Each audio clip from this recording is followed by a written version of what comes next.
Selamat petang, salam sejahtera. Pada PRU15 ini, apa sebenarnya yang dikehendaki oleh para pengundi?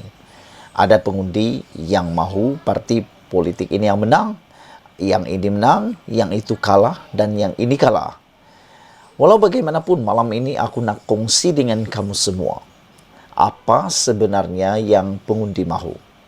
Tolong share video ini supaya semua orang tahu bahwa inilah sebenar-benarnya yang patut berlaku dahulu, kini, dan selamanya. Bayangkan saudara sedetik, mandat rakyat Malaysia tahun 2018 yang lalu genap 5 tahun tidak diganggu oleh pengkhianat dan perakus. Langkah Sheraton tidak berlaku. Penyamun dan perasuah dibicarakan dan diletakkan di belakang jeriji besi. Pelan peralihan berjalan lancar. Parti agama menghormati dengan penuh akhlak keinginan pengundi yang tidak berdengki. Apakah yang Malaysia kita capai? Kegemilangan tentunya. Kestabilan dan kemakmuran. Kita pasti bangkit menyaingi secara sihat negara lain.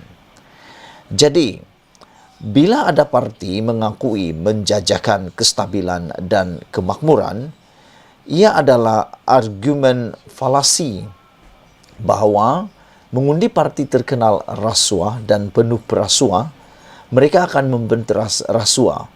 Semacam juga mengajak pencuri masuk rumah dan perasan dia tak akan mencuri. Bayangkan jika mandat rakyat tahun 2018 yang lalu digenapkan 5 tahun. Tidak diganggu oleh pengkhianat dan perakus. Sebenarnya boleh membayangkan.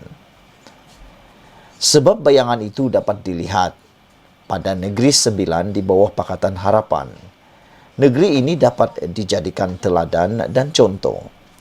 Menteri Besar Negeri Sembilan Aminuddin Harun mungkin kurang dikenali oleh negeri lain.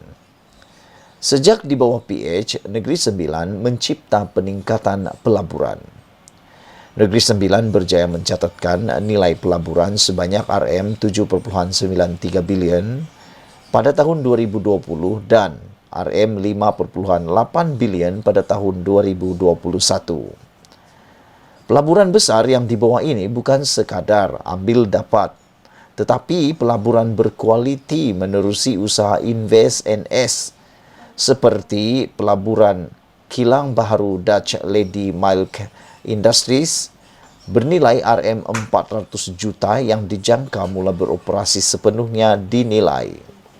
Selain itu, terdapat sasaran Invest NS merangkumi 3 kluster utama, iaitu pembangunan Malaysian Vision Valley 2.0 bagi daerah Seremban dan Port Dickson. Pembangunan agrotani melibatkan daerah Jempol, Tampin, Kuala Pilah dan Rembau serta pembangunan diversiti khusus dibangunkan di daerah Jelebu. Kalau Muhyiddin Yassin dan Bersatu tidak gelap mata dan keluar buru-buru dari PH, membentuk Perikatan Nasional PN semata-mata untuk rakus menjadi Perdana Menteri, tentu lain jadinya. Kalau konco-konconya yang juga ada agenda pribadi dari PKR lebih mementingkan rakyat, maka Malaysia boleh menjadi seperti Negeri Sembilan di atas tadi. Inilah yang akan kita perolehi. Kestabilan kerana perasuah sudah dipenjara. Dan kemakmuran kerana perasuah sudah dibenamkan dalam pilihan raya. Jadi, bila ada parti Melayu mengakui menjajakan kestabilan dan kemakmuran, ia adalah argumen falasi bahawa mengundi parti terkenal rasuah, mereka akan membenteras rasuah. Semacam juga mengajak porogol tegar masuk rumah dengan perasaan dia tak akan merogol emak dan nenek kita. Kalau kaki rogol, dia akan merogol juga waimah orang tua. UMNO bukan model teladan. Bayangkan jika mandat rakyat tahun 2018 yang lalu digenapkan 5 tahun, tidak diganggu oleh pengkhianat dan perakus. Sebenarnya boleh membayangkan. Bayangan itu dapat dilihat pada Negeri Sembilan di bawah PH. Kebetulan pula ada monarki baik. Raja memerintah dengan baik, ini langka. Prestasi keuangan syarikat berkaitan kerajaan GLC di Negeri Sembilan menjadi molek selepas PH mengambil alih pentadbiran kerajaan Negeri Sembilan pada 9 Mei 2018. Simpanan dan aliran tunai cash flow Menteri Besar Negeri Sembilan Pemerbadanan MBINS, Yayasan Negeri Sembilan PKNNS dan Negeri Roadstone Sdn Berhad bertambah elok. Sebagai contoh, staf Yayasan Negeri Sembilan tidak perlu merungut tidak dibayar gaji kerana kini yayasan tersebut memiliki simpanan RM16 juta. Kedai-kedai milik PKNNS yang kosong tidak disewa kini telah dijual dan dibeli kedai baru di kawasan yang lebih strategik dengan harga yang lebih munasabah. Tidak percaya boleh bertanyakan orang Kelantan, kerana mereka ramai berbesankan orang Negeri Sembilan. Boleh angkat telefon bertanya. Sebab malu juga bila keluarga menantu bertandang ke tanah serendah sekebun bunga sekali dihidang air kotor dari boring bawah tanah. Jikalau betul yang ditawarkan ialah kestabilan dan kemakmuran, mengapa UMNO dan Barisan Nasional tidak memperagakan negeri di bawah pemerintahan mereka, iaitu Perlis, sebagai contoh? Sebab Perlis di bawah UMNO memang tidak dapat dijadikan model teladan. Tidak tahu apa keramatnya hutang yang dibikin kerajaan di sana. Dan kaki hutang ini anehnya masih diundi Melayu Perlis. Jumlah hutang awam kerajaan Perlis pada tahun 2018 misalnya meningkat RM10.99 juta atau 2,8% kepada RM403.32 juta berbanding RM392.33 juta pada tahun 2017. Hal ini dinyatakan Ketua Audit Negara Datuk Nik Azman Nik Abdul Majid. Laporan Ketua Audit Negara mengenai penyata keuangan Kerajaan Negeri Perlis dan prestasi keuangan Agensi Negeri Perlis 2018 mendapati tunggakan bayaran hutang awam oleh Kerajaan Negeri pada tahun 2018 meningkat kepada RM244.28 juta berbanding RM229.88 juta pada tahun 2017. Jadi, bila ada parti yang macam Palat mengakui menjajakan kestabilan dan kemakmuran, ia adalah argumen falasi bahawa mengundi parti terkenal rasuah, mereka akan membenteras rasuah, semacam juga mengajak penagih dadah tegar masuk rumah dengan perasaan dia tak akan mencekup barang kemas pusaka kita. Malaysia jadi seperti Negeri Sembilan. Bayangkan jika mandat rakyat Malaysia tahun 2018 yang lalu digenapkan 5 tahun, tidak diganggu oleh pengkhianat dan perakus. Bayangan itu dapat dilihat pada Negeri Sembilan di bawah Pakatan Harapan. Boleh bayangkan sebab ada data dan informasinya.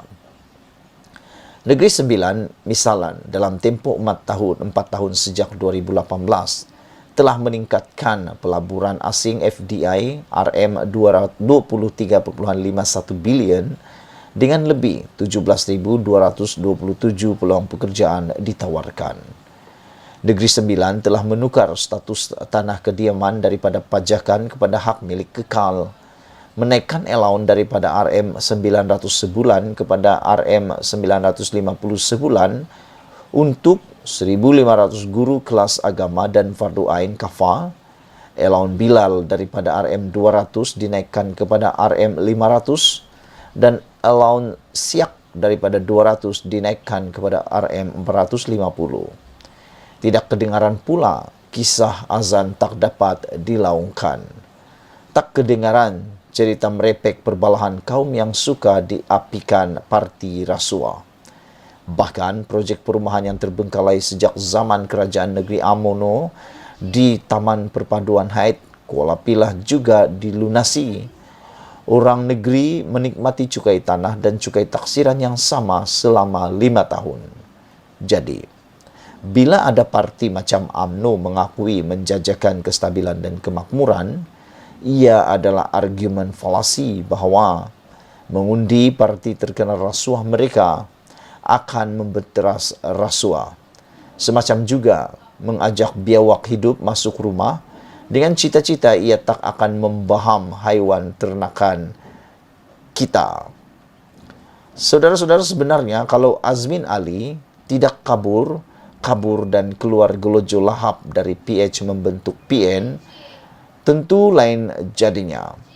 Kalau konco-konconya macam Zuraida Kamarudin lebih mementingkan rakyat, mengelak jadi Pontianak, maka Malaysia boleh seperti Negeri Sembilan di atas. Inilah yang akan kita peroleh. Kestabilan kerana perasuah sudah dipenjara dan kemakmuran kerana perasuah sudah dibenamkan dalam pilihan raya. Bayangkan langkah Sheraton tidak berlaku. Penyamun dan perasuah dibicarakan dan diletakkan di belakang jeriji besi. Pelan peralihan berjalan lancar. Parti agama menghormati dengan penuh akhlak keinginan pengundi dan tidak berdengki. Inilah yang akan dilakukan pengundi sekali lagi. Inilah yang akan pengundi beritahu kepada ahli keluarga dan sahabat handai serta tetangga jiran mereka di kampung apabila pulang mengundi kelak. Orang Negeri Sembilan tahu itu. Orang Kelantan pun tahu sebab besan dan menantu dari Negeri Sembilan ada beritahu. Jangan pula sesekali berpendirian tidak mengundi. Hujan ribut pun turun juga. Penyamun memang suka peratus mengundi rendah kerana ia seumpama tidak berpendirian. Bila ular seduk masuk rumah dengan angan-angan, ia tak akan mematuk anak cucu kita. Ditulis oleh Faisal Tehrani, pengarah dan fellow pengkaji di Institut Alam dan Tamadun Melayu, Universiti Kebangsaan Malaysia UKM. Tulisan ini tidak semestinya mencerminkan pendirian Malaysia kini dan admin. Sekian dulu untuk kali ini. Jangan lupa tinggalkan komen anda, tekan butang subscribe. Malaysia kita punya, kita jaga sama-sama, cintai Malaysiaku. Bye-bye.